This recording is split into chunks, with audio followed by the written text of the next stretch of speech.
Hi, everyone. Thank you for joining us tonight. My name is Carmen David. I am an aortic dissection survivor and an aortic athlete. And my name is Jack Crow, and I am an aortic dissection survivor and an aortic athlete. Carmen, how are you tonight? I'm doing good. My kids went to their aunts. I've got a free night. So the house is quiet for a change. The house is Well, quiet. and that gives you a chance to work on your run for aortic health that's coming up in how soon? Yes. So Run for Aortic Health is coming up August 23rd in Fort Worth, Texas. We You can find details at runforaortichealth.com. The registration link is there as well. We have a lot of folks that join us virtually, so share with your friends and join us. Remember, the proceeds to this go to aortic research and initiatives, including that of exercise that we've been helping to fund since 2021. So we really would like for you to not delay, join Aortic Athletes team and get yourself registered. Yeah. How are you doing, Jack? I'm okay. I'm still training. I have to keep up with you and run one more marathon before I retire. So I'm, in the midst of training for the New York Marathon, running for Team Ritter, running as a charitable runner. It'll be a nice, slow day in New York for me. But so I'm doing that. And, I had some little dermatology procedures. You might see my face is not quite as beautiful as it usually is. Uh, and here's the funny thing about it. It's nice to have a medical problem that's not about the aorta. Everything Yeah. everything else is usually relatively minor in comparison. So that's me. Yes. Well, we're so glad that you're here with us tonight. I think you look great. Well, so today is a first for our aortic athlete interviews. We've done many interviews of aortic athletes who are post aortic dissection and post surgical repair of an aneurysm. But today we'll be interviewing an aortic athlete who is recently diagnosed with an aortic aneurysm and just hearing about her journey from diagnosis back to mountain hiking. So we're really looking forward to our guest today. Before we introduce her, though, I want everybody to remember that everybody has their own journey with aortic disease. Everybody's unique in that and their exercise program. So we just want people to be mindful of that today. Right, Carmen. We are not giving anybody medical advice because none of the three of us are qualified to do that. But, in our last interview, Carmen, with Dr. Braverman and Dr. Churchill, they just reminded us that, some people have syndromes. They have Marfan. Some people, have a bicuspid aorta, and they're in a different category from other folks. Some are in watch and wait, like our special guests here. And then some of us, like us, have dissected, and we each need an individual assessment of what's right for us. So see your doctor, work with your doctor. It's joint decision making, but collaborate really and take your particular circumstances and have a good conversation with your doctor. So who's this That's person? right. Well, our guest today, she's waving here, is Anne Herbst, who lives near the Rocky Mountains in Colorado. Professionally, Anne has worked for a Denver area TV station overseeing media journalism, and also she's a longtime mountain hiker in the Rockies. So, welcome, Anne. Hi, thanks for having me. Yeah, I'm glad you're here with us. So, first, we just want you to just tell us a little bit about your experience hiking in the Rockies before you were diagnosed with aortic disease. So I moved here from Wisconsin for grad school and moved to Boulder, and I became absolutely obsessed with the mountains. Like, I don't need the lakes, give me the mountains every day. And that's exactly what I did every day before I went to classes. I went hiking. And that's kind of been my life ever since. I have a pretty stressful job. I'm a journalist. You probably know you might know what it might feel like to be a journalist right now. And there's a lot of stuff to think about and work through, and the mountains have kind of like been my buddy. I've introduced so many people to hiking and hanging out in the mountains and camping and backpacking. And I will do it all. I backpack, I hike the big mountains, I hike the lakes. I've just spent a weekend among wildflowers in Crested Butte. And it really brings me a ton of peace. Well, Anne, first of all, where in Wisconsin are you from? I'm from the eastern side of Wisconsin, a town called Kiel, Wisconsin, which is itty bitty town near Sheboygan, kind of ish by Green Bay ish. And my folks now live in Door County, Wisconsin, which is the peninsula, northeastern Wisconsin, on the little thumb of Wisconsin. Well, I just feel bad about someone from the Great Badger State talking down the lakes and things in Wisconsin, you know. And I also, you kind of alluded to it, but I want to ask you a little more. I heard a rumor that when you were in college, you went hiking in the mountains every day, and I want to know how you did that. How I did it? Well, I just how do you hike when you're in college? You're in college. Like, how does that happen? You schedule your classes for like 2 p.m. He's got the right idea there. I used to work what we call in journalism a night side shift, and that's 2 p.m. to 10:30 p.m. You work the nightly news, and I would go climb. We climbed 14ers. That's a 14,000 foot peak in Colorado. We'd climb the closest one to us, start that at 4 a.m, rush down and go to work. Wow. I was That makes for- tired, but I was also young, very like a lot younger than I am now. Wow, well, that's amazing. So obviously you're very fit. So we wanted to know like what your overall fitness level was before, just even the last couple of years. I mean, obviously it takes a lot for you to do that up in that elevation. I am an active human who has trouble sitting still. So I bike to and from work whenever I can. I hike, like I'm going hiking. I'm actually wearing hiking clothes right now. I noticed. And I noticed.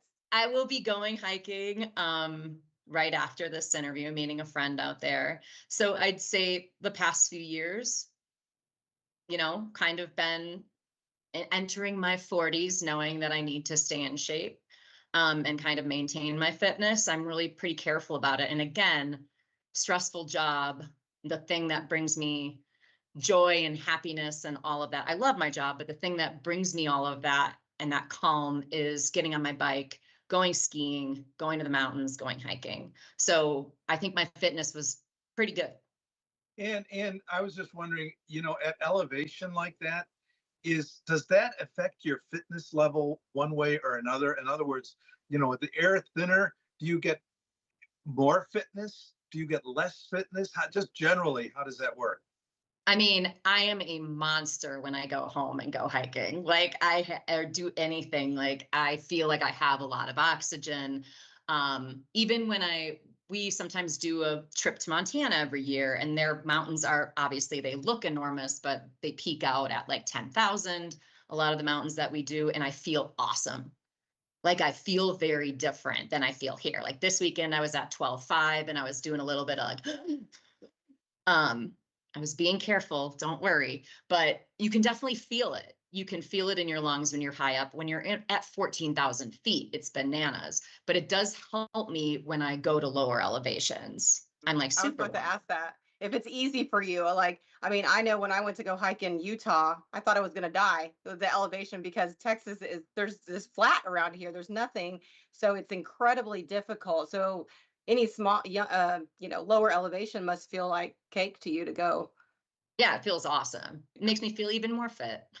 Yeah. But I think my sense is that the mountain hiking community is, I think of it as an approach kind of similar to the ultra community. Like Carmen and I talked to our friend Michael Opresti, who does all these amazing, 100-mile, 200. I think you did 200 or 300 miles this past weekend or something, running ultras. But it's not quite running. It's more jogging. It's more, and you might walk for long stretches. So, what was your approach?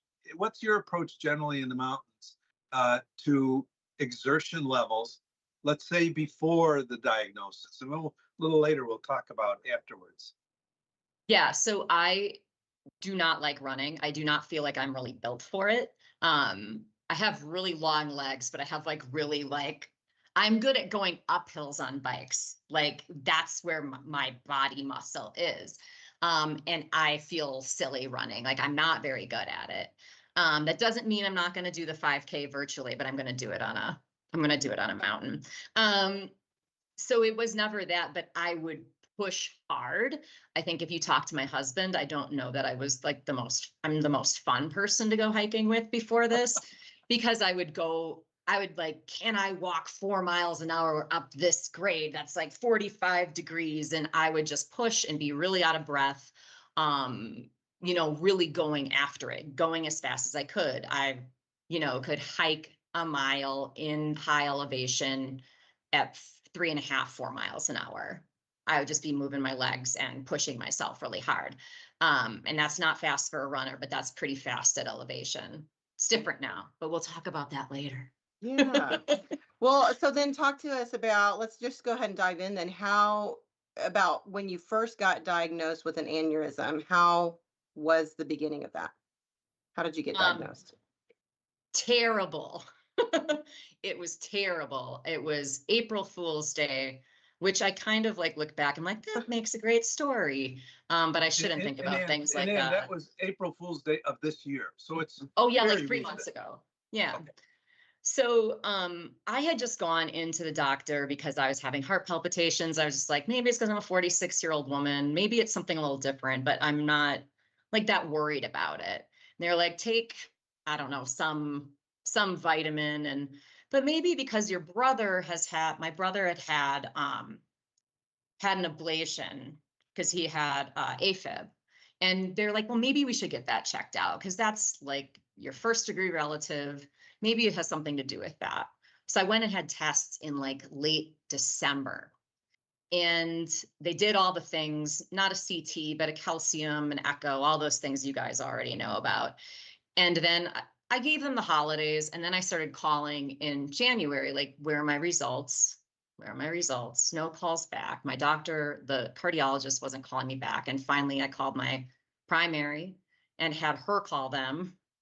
And then they're like, well, we can get you in April 1st. So I'm thinking there can't be anything going on if they waited this long to tell me. And I went in, and the cardiologist, it was a physician's assistant to the cardiologist, came out and looked like he was about to bike home and sat me down in the waiting room before he left, the waiting room of the clinic, and went through my paperwork. And he's like, oh, you have really great calcium score. Like, your heart's really strong. He's like, did you have any other tests? I'm like, yeah, I had an echo. And he piece of paper. He's like, oh, you have an aortic aneurysm. And I was like, you're telling me this in a waiting room? And he's like, well, just don't lift anything. I'm thinking, oh my God, I lift like 100 pounds a day at work. And he's like, just be like a little more chill. I'm like, I have so many questions. I don't know what this is. And I went home not knowing what it is. Lucky for me, here's where it gets happier. And just so I have the chronology. Yeah. You had the test in December. And is this now April? It was April 1st when they finally got me in. That you got the results from an echo that was done in December. Correct. The appallingness of this is not lost on my current cardiologist and surgeon. Yeah, I'm a journalist. Like, I could do a story on this, but I'm not going to. And did they tell you, did the physician assistant tell you the size of the aneurysm? Yeah, they told me it was 4.9. And I didn't know what any of that meant. Yeah. I didn't know what this was. The first thing I asked was, well, what do I need to do to get rid of it? That's the first thing I asked. Because I was like, well, this can't be anything big. What do I do to get rid of this? And he's like, well, there's nothing. I'm like, oh, so I'm okay then. And he's like, no, it can rupture. I'm like, okay. So, and for the record, and how tall are you? I'm about 5'8". 5'8". Okay, so you're about my height. So the next day, because I work at a television station, we have a medical expert, and she happens to be a practicing cardiologist.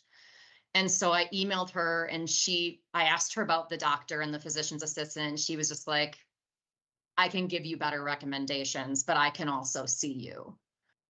So she ordered the other tests that I needed. And those came back around 4.8, the CT that I had. I will say during that CT, I puked. So I moved.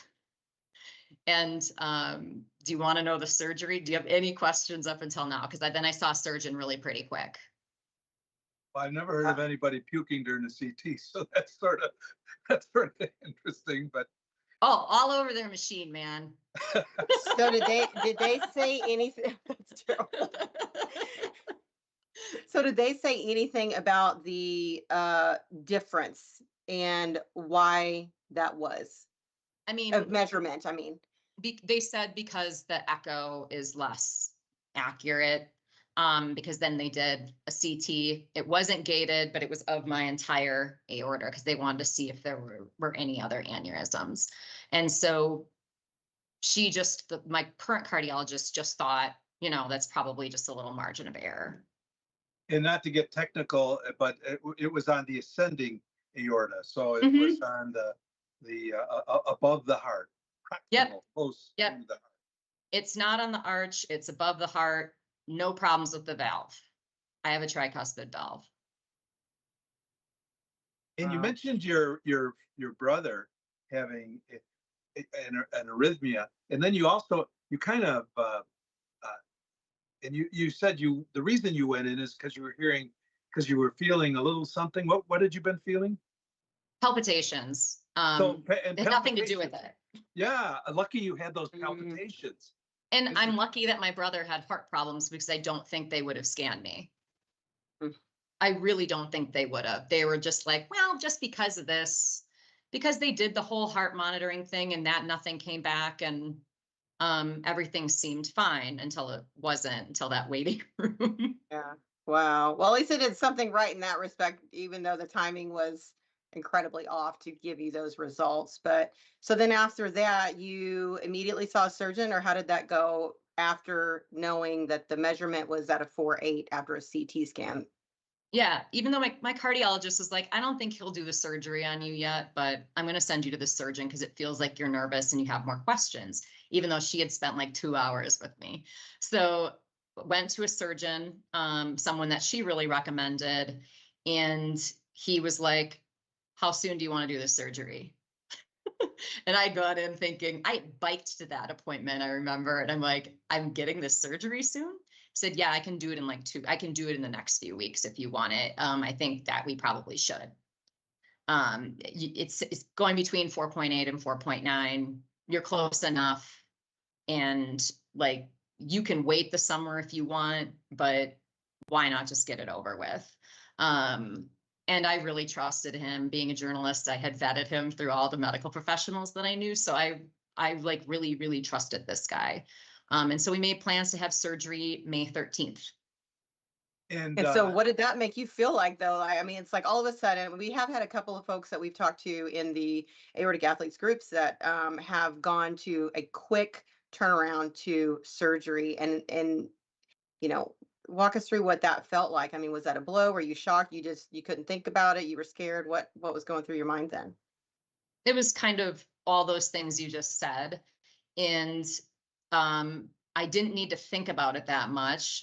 My husband was in the meeting with me and he's like, I think you should do it. And everyone around me was like, I think you should do it. I'm like, just give me a night. Just give me a freaking night. And I took the night and realized, like, I think I can get myself ready in 2 weeks mentally. Right away after I was diagnosed, I found a therapist who deals with health issues. Like, I did all the things. I started going to meditation class, and I know this like sounds a little privileged, and I know that I'm privileged in being able to do some of those things, but I was able to kind of get myself ready in 2.5 weeks to get operated on. And as you guys can imagine, it takes a little bit to get there, right? But I had a lot of support, and I think I did the right things to get myself there, and I felt ready, and I made it to a pre-op appointment. I did all the stuff. I was there 2 days before I was supposed to have surgery. I was at the hospital. I'm wondering, when they went back, I'm sure your cardiologist and maybe the surgeon they had done an extensive family history. I don't know if you had genetic testing. I did. And did that show anything? Nothing. Yeah. And I Nothing think at all. Dr. Milowitz, who the world-renowned genetic counselor, a genetic person in our area, who Carmen and I were lucky enough to interview, and she's a friend of Aortic Athletes and all the other groups, says that I think it's 20% are known to be genetic at this point. Maybe there's more, but yeah, so it's not unusual for it not to be genetic. And then somehow So yeah, it's confusing, right? Like, it's how confusing. do we get to where I'm hiking mountains right now? I didn't have surgery on the 13th, obviously. The day before my pre-op appointment, which was like 3 days before surgery, my cardiologist is like, I think you should have a gated CT just to show the entire heart, make sure everything, not just the aorta, make sure everything is okay in there. Because if they get in there, I might as well do a bunch of other work if they get in there. And kind of thank God that she did that. I had the gated CT. I threw up again, but I waited until after it was over. Apparently I have a reaction to that dye. Yeah. I think it makes a lot of us very nauseated. But yeah, I definitely throw up. It's kind of funny. You gotta find funny stuff in some of this weird stuff. And that came back as I was in my pre-op appointment, and I came out, and it an hour later, cardiologist called, and she's like, I don't think you're gonna need that surgery right now. That's a better picture. And it's between a 4.4 and 4.5. And the surgeon then called me and talked to me for 45 minutes. He's like, if you really want to do this, I can probably get the insurance company to do it. But he's like, I watch so many people just like you, and I feel like you should go and have a nice summer. Wow. And then he gave me a cell phone number. What surgeon does that? He's like, if you have any questions before your trip, well, please shoot me a text. It's like an object lesson on your experience on both the amazing, miraculous part of medical technology, but also some of the limitations. And I know, a lot of the surgeons we've talked to, they have a particular dimension they're looking at. And the radiologists, particularly radiologists who maybe don't see us aortic folks as much as heart folks, will sometimes look at a different part. I had a similar experience where I went to a local, had a CT done locally. Radiologist saw one thing, went to Cleveland Clinic where I had surgery, and he was like, who wrote this report? I don't look at this part. I look at that part, So there is a certain element of subjectivity in the analysis. But that's a pretty big one, from 4.8 to 4.5. Yeah, the radiologist was reading on a 4.5, and the surgeon was saying I read a ton of these and I'm not even seeing that. But for you as a patient, so emotionally, that's a lot to take in. One, to the initial diagnosis, and then the flip-flop, or you're getting ready for surgery, and then the flip-flop to know you're not going to have surgery. So how did you cope with mentally, okay, I'm ready now. Okay, but now I'm not going to be ready. And then am I going to have to be ready again at another point in time? I mean, what helped you to get through that flip-flop? About a week off of work. My work was really good, and I went to the mountains, shocking, and I hung out at a friend's house, and I just did what I needed to do, talked to a lot of friends, talked to the therapist again. I mean, that was wild. I got the text message in my edit bay, my office at work.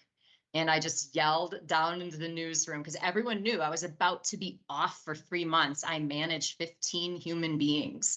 I needed to take care of stuff in 2 weeks and make sure everything was going to be fine. And I opened my edit bay door and I just yelled, "Stop making food for me." Because they had made like a meal tray. And I just remember yelling to someone, "Tell your girlfriend to stop making food right now. Like text her right now." Because I knew she was making it because had been texting me. Like I had to take care, I had to undo all of that stuff. And I felt initially I felt really embarrassed. Like, Oh, but I'm from the Midwest, you know this. Like I felt like I had put people through a lot. I had a lot of people who I have a lot of people who really care about me. And I felt like I just had, I didn't want anyone to think I was doing anything for attention. And it was so Wisconsin of me. It was so Wisconsin of me. apologizing for being sick. Yeah, exactly. But it's what we do in the Midwest. Yeah. And getting through it, it took all the normal stuff. I feel like for me, it took the outdoors to heal myself. It took really being honest with my bosses and coworkers and friends, and just like really, again, letting people know where I was at with my health again, even though I'd already told them I was going to be gone for so long and I'd set everything up. Um, But but I think the minute they told me that it was smaller, I was out. I was like, I'm not getting that surgery. If they tell me I'm getting that surgery, I'm not getting that surgery. Like, then I think that surgeon's being irresponsible. And like, I immediately was not prepared anymore. And I had just prepared myself. And then I was like, nope. And so when he told me that, it was a little bit of relief. well, and Carmen and I both, we were completely surprised by dissections. That kind of came out of the blue for each of us. And you you had a kind of twisty path, but you got to a point, but you're not done, right? I mean, it's not like, okay, now I'm cured. So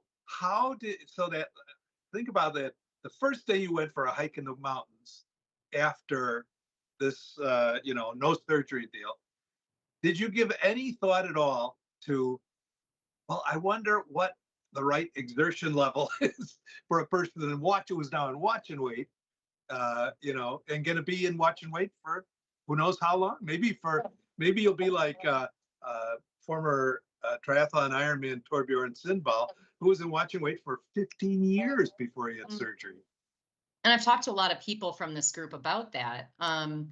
That first hike, I definitely I need to go slower. They told me I need to go slower. They gave me kind of a target heart rate. And so I didn't yet own this thing on my wrist. And I mostly just felt grateful. I mostly just felt gratitude and how I always feel when I'm in the mountains, just grateful to have this life that I have. Oh. But yeah, I definitely and I carried my freaking blood pressure cuff with me as well. So now do you feel when you're out there though, like you're wanting to take your blood pressure or you're paying closer attention to that fitness watch? But do you feel like it's making you anxious at all? Or you're just grateful and then that you're able to just even kind of monitor yourself? That I mean, second one, okay. I don't bring the blood pressure cuff. I have my watch bark at me when I go over 140 because that's what they told me. They said 80% of my max. And I don't get that high very often either. Like I start really slowing down once I hit 130. Like I am looking at it. Yeah, I'm looking at it more than I'd like to. But now I think I understand what it feels like, where I need to help, the speed I need to go at, and like what I feel like. But really, I'm having the best summer, and I'm making sure that I'm having the best summer. I haven't slowed down my hiking at all, like as far as how much of it I do and how much biking I do and kayaking and all that stuff. I have not. I'm doing more, honestly, because what if I don't have next summer to do it? But I'm not that worried while I'm out. I'm worried more when I'm not doing that stuff. Like exercise is what is bringing me the peace right now. It's like when I'm not doing it and when I'm not leaving to go backpacking or camping in the mountains, I'm a little bit like, I think about it a little bit more. And of course I think about it every day. Of course I do. But it doesn't hit me the same way that it was in the beginning, where I was like inconsolable. You know, Well, I know you said, now you're up there and you're spending more time even in the mountains. So we know that you met up with fellow aortic athlete Amber Williams, who lives in Boulder. So how did you guys become hiking partners, and how has that peer-to-peer support helped you navigate through this? I think she definitely reached out to me pretty early on, because I posted right away when Carmen, when you told me about this group, I was like, oh, thank God, a group that isn't like, because some of those groups, I kind of immediately shed them. Yeah.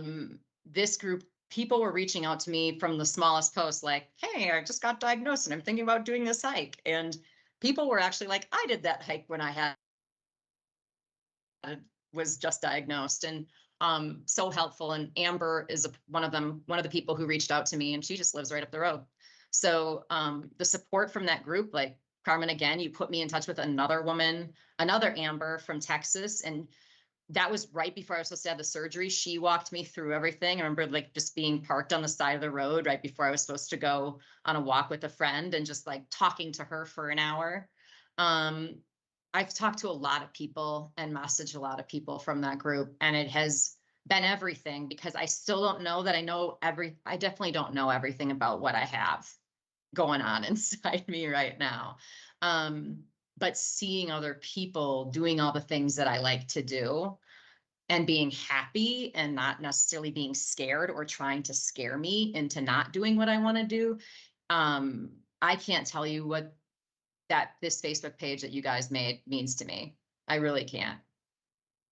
It's a Well, Facebook page. I'm a journalist and hate Facebook. And this is like this page and the Tour de Mont Blanc Facebook page. Those are my Facebook pages right now. But really, like, being able to talk to Amber was huge. We went on a hike right before I was supposed to have surgery, and then we went on one right after. And yeah, it's been really great. And hopefully I've been able to introduce her to some cool spots in Colorado too, because she's new here. you know, our medical profession today is running so quickly that they don't really have the time or focus to really drill down on something like exercise and stuff. But it's a funny thing. If all you had was peer-to-peer support, that's not enough. It actually, I think, has to be the peer-to-peer support plus sound science. Like we know, we always say in our group, you don't want to do the Valsalva maneuver, like massive lifting, heavy weights, because your blood pressure goes up to 300. I think, and you mentioned heart rate. I think one thing we've learned, and some Dr. Siddharth Prakash is kind of pushing exercise stress test so that you can make sure your blood pressure is correlated with your heart rate. Because in some people that, they'll have exercise hypertension, some small percent. Most of us, Carmen and I, if I go out for a run, my blood pressure might go up a little bit and then comes down. But some people, it'll be 180 or 200 with very little effort. And merely the heart rate won't tell you that. So anyway. Yep. And I've asked about the stress test a couple times, and they're just like, just bring your blood pressure cuff and see. And that's true too. See what it is. And I have insanely low blood pressure. Because you're so active. Yeah, it was never really an issue. Like, this is just I am on blood pressure medication now, but it's very low, a very low dose, just to sink it a little lower. As long as I feel good, they're like, why not do all this preemptive stuff? And speaking of that too, so a lot of us have experienced, when you're on the beta blockers, the fatigue and the inability or just feeling unfunctional to go exercise. So how has your dosage, even if it's low, has it affected you at all? Or what do you think about that with your own body? I'm not on beta blockers. So what is it that you're on to lower? Losartan. So they couldn't put me on beta blockers because my resting heart rate is like 45. Oh, yes. Okay. They didn't want that. My resting heart rate's just insanely low. And it's always been like that probably because of what I do. As far as the amount I exercise and where I exercise, but I'm not on that. I'm on something different. Joshua, maybe just I'm giving a heads up to our listeners, our live listeners. If you have questions, we'll be getting to you in just a little bit. Joshua will help us out with that. But, and on the blood, I'm a data nerd, I guess. I have to confess. So I've taken my blood pressure cuff into the Pyrenees and into the Alps and the Dolomites. And here's what I found. I'm a flatlander. I'm from Chicago. I'm a Midwesterner. And when I go, and you're from the Mile High City or even better from Boulder, when I go into the mountains, my blood pressure goes up. I'm going to say like 10 points of both systolic and diastolic. And, and it tends to stay a little bit more elevated for me, at least, as a flatlander when I hike in the mountains. And then it comes down, when I go back to sea level. But obviously it's not a problem for you because you've got low blood pressure. No, I take it, like I stay at a friend's place at about 9,500 and I take it and it's the same. It's the same as down here. So I don't know. I hope that I hope that I'm getting accurate readings. I always say that, of course. I'm skeptical of this device I'm using myself at home. I'm a journalist, not a doctor, but it's pretty easy to use. Well, and so tell us then, what are your next plans what's your next big adventure that you're going to do since you're so active and, you're used to this intense exercise? What's the next big adventure? So in 2 weeks, I'm going with my husband and 3 friends and doing the Tour de Mont Blanc in France, Switzerland, and Italy. And it's about 100-mile trek with 34,000 feet in elevation gain. This isn't the only trek I've ever done. I feel like I'm pretty ready for it. I feel like we have contingency plans, like bailout plans, if I feel like I need them. I now hike. Something that I do now is we hike with Garmin InReach, so a little satellite guy, just in case we need to call a helicopter for me or my husband. I mean, whoever needs the helicopter. And I can't believe I get to do this. We started planning this trip in September. And I remember having to call those friends again. I felt like I was letting people down and I knew they were sad and didn't want to show that they were sad that my husband and I weren't going to be able to go with them. And then 2 weeks later, I'm like, I think I'm going to try to go. Like, why not?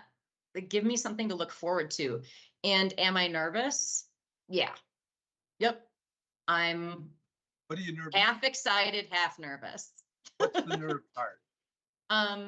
Just like how that I was supposed to be like recovering right now, and how the heck am I going to do this?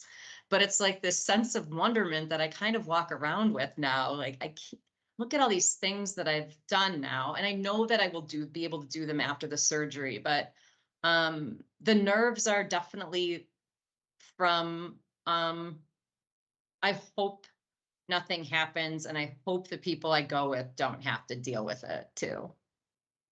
But I still think that even with that, I think it's incredible that you can have the strong emotional mindset that you want to keep doing what you're doing. You're like our motto, don't quit, adapt. If you've slowed down a little bit or you're trying to go a little less like they advised, but you're still doing great things that most people would really still shy away from, but you're not allowing it to get you down to a point where you're quitting. And I think that's incredible. yeah, I just can't. Like, if something like this brings me joy and this is what makes me forget a little bit, like I don't totally forget because I am a lot more chill on the mountain, like way more chill. But why would I not do that? Like, I don't think making my mental health suffer is worth like me sitting in my unair conditioned home in Denver, Colorado. No, thank you. No, You know, thank you. and my wife and I did the Tour de Mont Blanc. We hiked it before dissection, and I think your regular hiking that you're doing in the Rockies, even after you got clarity on your diagnosis, is probably tougher than what you're going to do in the Alps. Mm. So I I know. think it's I mean, it won't be a walk in the park, but I think it'll be fine. I think you're trained. This guy, when I talk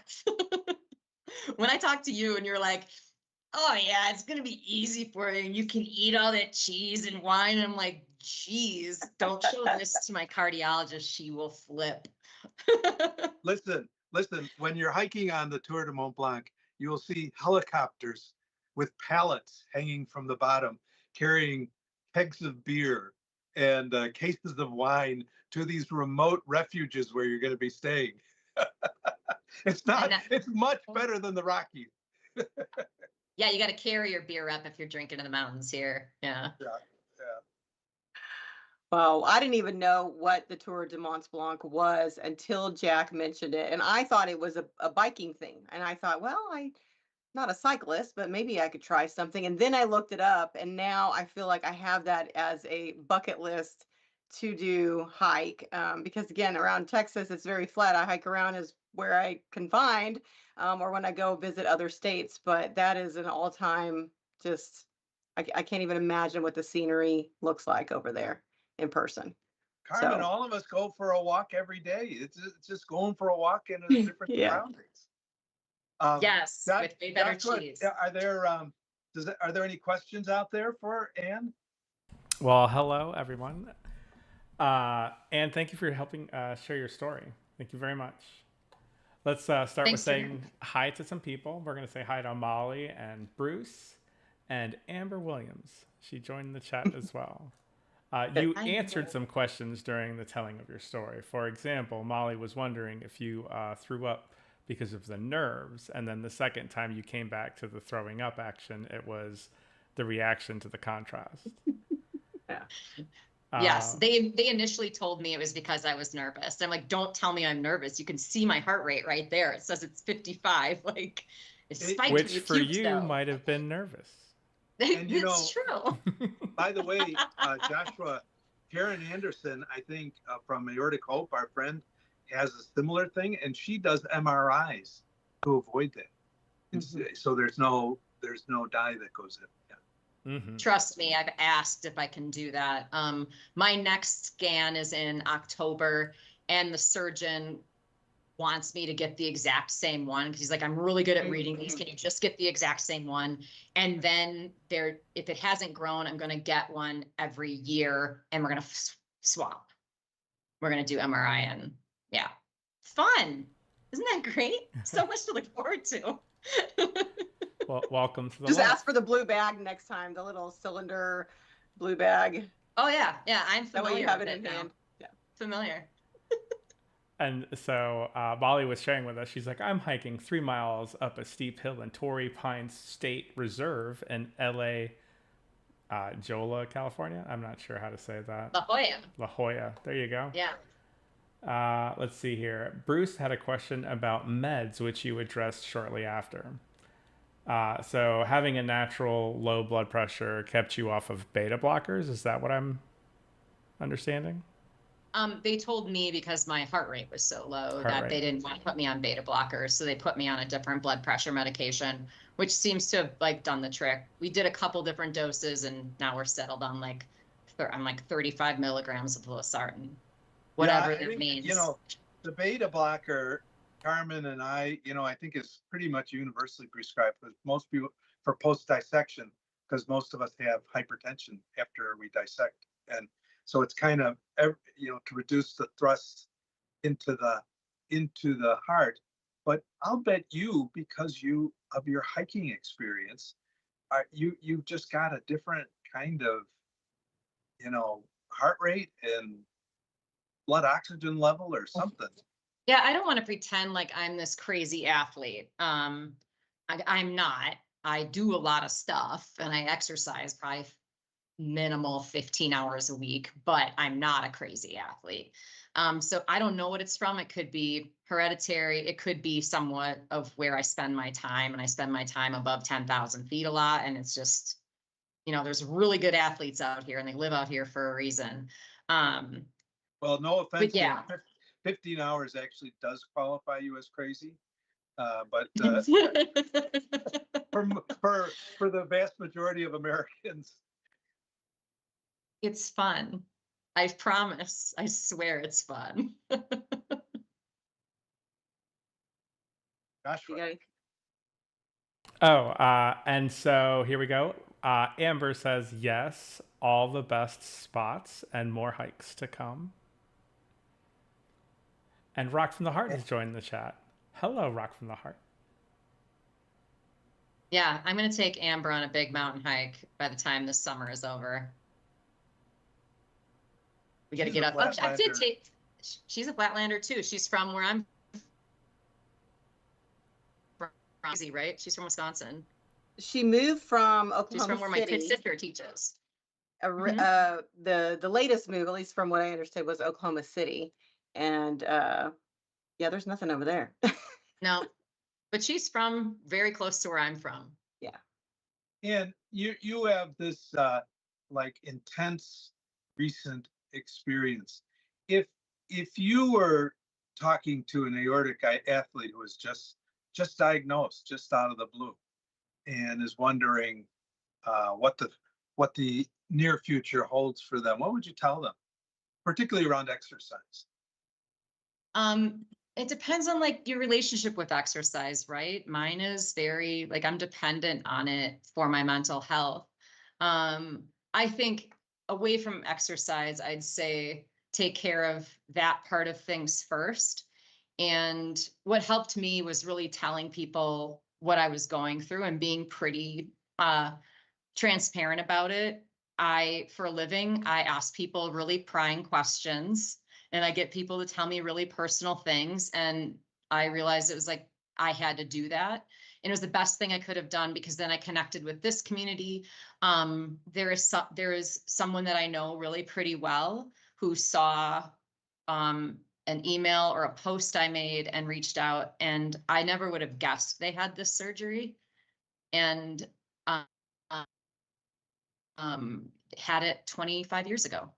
And that, like, just being very transparent about what I was going through was really helpful to me. That's not going to be, I'm an extreme extrovert. That's not going to be helpful to everybody. But I would just say, like, don't give up on the stuff that you really like. I don't think there's a reason why you can't do the things you love anymore, unless it's like, my surgeon did say, you don't do CrossFit. I mean, I can kind of tell you don't do CrossFit. Hey, buddy. But I still like my camera equipment. Before this, on April 1st, I went in and my camera equipment weighed 120 pounds, like everything with lights, tripod, camera, lens, all of that. And I came out and I never will get to use that equipment again. I've been using that for 21 years and I'll never get to use it again. So you just, like you guys say, you just adapt. I didn't quit my job. I adapted my job, and that's the way I've done it with exercise too. With cycling, I haven't really.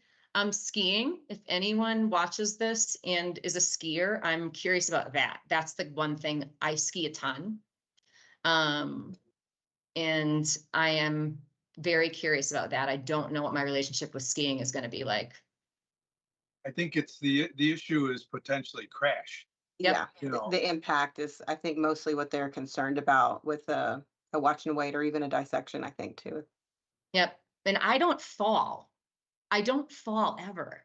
But there are lots of people here who are from out of state, aren't used to the mountains, and crash into people. Like, I've seen it happen. And I just don't know what I'm going to do with that yet. I have a ski pass, but I'd like to hear from people. Like, really, it's helped me hear from other athletes, and that's improved my relationship, like my immediate relationship with exercise. My relationship has always been good, but I needed to know that I could still do it. And so many people who are in Watch and Wait reached out to me or let me call them. I don't know how many people I called that the first month from this group. Like, you guys don't even know. You don't even know what you've done for me. Oh, I'm so glad to hear that. We're always glad to hear that it's helping. I mean, I think, everybody goes through this really difficult journey, no matter what category of aortic disease that we're in, and just that peer-to-peer connection, and hearing somebody else who does what you love to do, or understands the surgery that you went through, or I think that connection, we do crave it, because that helps us to move forward. So I'm glad that we could provide that space for you and others. I think Yeah. also, and you're a good example of what Dr. Tim Churchill and the new competitive, they're not guidelines. What are they, Carmen? The statement. The They call it a statement statement. on competitive athletes, and it gets into sort of masters. That means old, athletes like me, is joint decision making. And joint decision making, it means both listening to your cardiologist and understanding that people also are going to make different risk assessments. Here's a funny little example. Someone emailed our webpage, which, by the way, is aorticathletes.org. Lots of great information there if you haven't seen it. And was asking about bracelets. Now, and that could say aortic dissection or aortic aneurysm or something like that.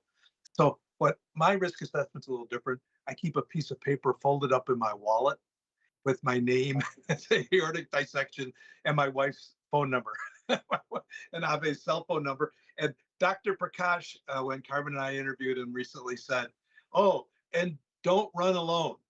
And I'm like, "Are you out of your mind? I'm in the wilderness with like wolves and bears, and I'm in the Sylvania wilderness running. As long as the alone includes the animals, then I'm okay." So the point is, we have to also, within the guardrails of our doctor's advice, also make a risk assessment. Maybe you're going to ski, but not do black diamonds. Mm-hmm. I didn't like that anyway. So that's the thing, is like, I'm really kind of lucky that the exercise that I like to do is the exercise that the surgeon and my doctor were kind of like, "Oh, that's good." Mm-hmm. They just kept saying, "You don't do this, do you?" And I'm like, and I should say, I'm also really lucky that my medical professionals, my current ones, never have made me scared to have this. They have never made me feel a certain way about it. And they have never made me feel like nervous to do the things I love to do. Never, not once. I think that's lucky, because a lot of folks don't get received that way. A lot of folks get scared because of what they're like. Say initially, they probably would have been fine had their doctor not said X. Mm-hmm. And then that's when the fear of doing anything sets in, which is where these medical talks with these cardiologists and such come into play, to share with folks that it is okay to exercise. You can do these things, versus settling on what you can't do. Let's focus on the more positive spin of what you can do. So I think you're really lucky that you had doctors who understood your lifestyle, and Mm-hmm. and not making you scared. They took time. They took time. I mean, I'm a coworker of one, so she used to see me, but the surgeon took over an hour and a half with me. They took time to get to know what I do and what I'm about. And I know the privilege that I hold. And if this has taught me anything, is to be also very grateful for that. I'm able to seek out different medical professionals, and it's made me think a heck of a lot about the healthcare system too. But I know I'm so lucky that I have these two doctors who seemingly care about keeping my life like good and happy. Well, and you also live, I always said, after I dissected, the thing that changed the trajectory of my life was, the advice was, live your life and get a second opinion. And like you, I had the insurance that allowed me to get a second opinion, and to actually go out of state to Cleveland Clinic for my second open heart surgery. So access to quality health care makes all the difference. Joshua, any other questions out there? We have a quick story question here. So Amber says, and I promise I won't drive my convertible on our next hike. She drove their convertible, like a very nice car, up a not a great mountain road. And when I pulled up into the parking lot and saw that car, I'm like, you drove that thing up here, dude. I'm sure, I know she'll never do that again. Hey, Beautiful hey, hike afterwards. Wildflowers everywhere, but Wow. we've left one important character out of this whole story, and it was in your picture in the promo. Tell us about the dog that hikes with you. Gidget. Gidget is a COVID pet who's about 5 years old, who's like the best hiking and backpacking buddy because she can carry some of my stuff. I'm only, we can't lift a lot. So weighed my bag, made it to like 21, 22 pounds and threw the rest of the stuff in Gidget's backpack. Hey, we still get people commenting in our group that some doctor somewhere told them they should never lift more than 10 pounds for the rest of their life. And I just feel sorry that there's still this misinformation out there that is real. If I lift myself out of my chair, I just lifted a lot more than 10 pounds. You know what I mean? Yeah. And we do it every day. We do it every time we stand up. And I mean, part of the reason we're doing this is to try to amplify what people like your doctors have told you, and Dr. Prakash and Dr. Churchill and Dr. Braverman, that people should exercise and find a safe way to do the things that they like to do. Yeah, it does make me sad to see some people commenting on the page like I'm scared to do anything. And I feel like doctors that don't know anything about it should probably shut up and ask someone who does know something about it before they give advice. My cardiologist is not afraid. If she doesn't know an answer, she asks someone who she knows will know the answer. She won't just make stuff up because she's a cardiologist. Yeah. Wow. Well, Josh, guys do you are have awesome. anything else? Oh, Thank you're you. awesome for being here. Yeah, that was very great. We have reached the end of the chat so far. Yeah, well, Jack. Well, Anne, what a pleasure. And, I count you as a brave aortic athlete in so many different ways, albeit a new one. Very new. Because you, first of all, for coming and talking to us today, but also you really embody the don't quit, adapt motto. And you quickly had to adapt to, from healthy to a serious diagnosis, and now it's back. And maybe one day if you need a repair, you'll get it. And the message as a dissection survivor, I always try to share with folks in Watch and Wait and new folks in Watch and Wait is that you are so far ahead of the game. You're going to be fine. And if you need surgery one day, you'll get it. And in the meantime, you'll live your lovely life. Yeah, I hope so. And that was my surgeon's message. He's like, you're probably going to need this surgery, but lots of people have it. And I love giving it to people who this is planned for. And I don't like giving it to people. I don't like doing the surgery on people where it's not planned. It's like, I'll do that too, but I sure like being able to meet the person and talk to them before I'm doing emergency surgery. So I know that I'm lucky there too. Doesn't feel like that. And I'm not the kind of person who's like, this has taught me so much. That's not me. I wish I didn't have it. But I'm glad I know about it. I am. Well, click like, share this story with your friends. Join Aortic Athlete on Facebook if you're watching this out in YouTube land. And check out Join Aortic Hope, which is our sponsor and kind of a tremendous, more general support organization. And Carmen, what else? And don't delay. This is this year's shirt. Well, one of. If you don't like pink, there's a blue option too. Run for aortic health. Run for aortichealth.com.